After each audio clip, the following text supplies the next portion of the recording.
Prep your gear, have no fear. Auto expert Barry Wilson is here. And folks, to prove that even an idiot like me can jumpstart a car, Barry Wilson here from Wilson Auto Repair in Garland, and his daughter, Lori. Why aren't you in school today, Lori? I am. I'm going later.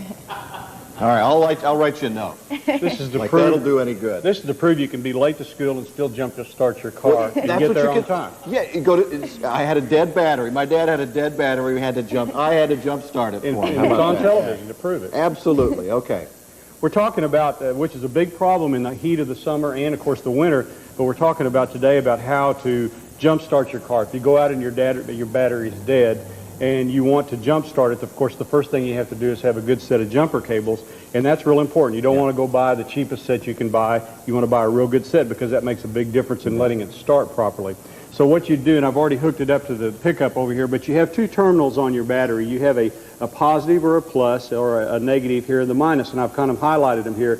And the main thing is to be sure that if you hook a red one to this positive here, you hook the red one to the positive on the car. That's the only trick in doing this and doing it properly.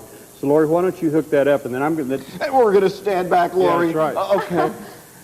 You can get some sparking when you make that connection. That's right. You can get some sparking, and don't let that bother you. Right. If it gets sparking to the point where something's real hot, then you've got a short and you want to disconnect it. That'd be the first thing you do. Then you'd step over and start your vehicle.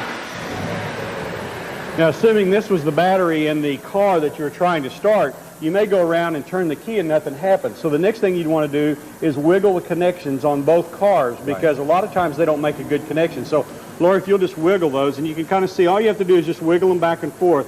Then, say it doesn't start again, the next thing I would recommend to do is to let it set for probably 15 minutes hooked up with the car running. So it's actually using the other car to charge the battery back up. Right. Yeah. Now, you mentioned before we came on that there is water in these batteries, and it used to be something that people would check.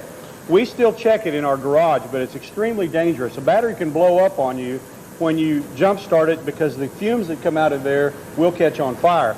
I don't recommend checking the water. I think it would be better for you to take it in and have it done, but it is something that can be done. Lots of batteries are not maintenance free. I can't tell you how many people I've talked to that say, my battery went dead. Gee, I thought it was maintenance free. Right. You just kind of assume that nowadays, but they do require distilled water in Just need water in them. Now, the other thing about this is that with the computers on cars nowadays, and I had this happen in my shop this week, when the battery goes completely dead, a lot of things are going to go wrong with the way your car runs. Your transmission may not shift right. I've got in vans before, and the windshield wipers are flashing back, and you can't shut them off. The theft alarm system's going to go nuts, and it won't start. There's all kinds of instructions inside your owner's manual that will tell you how to do that and do it properly so your car will start. Okay, great advice. Thanks very much. I'll write your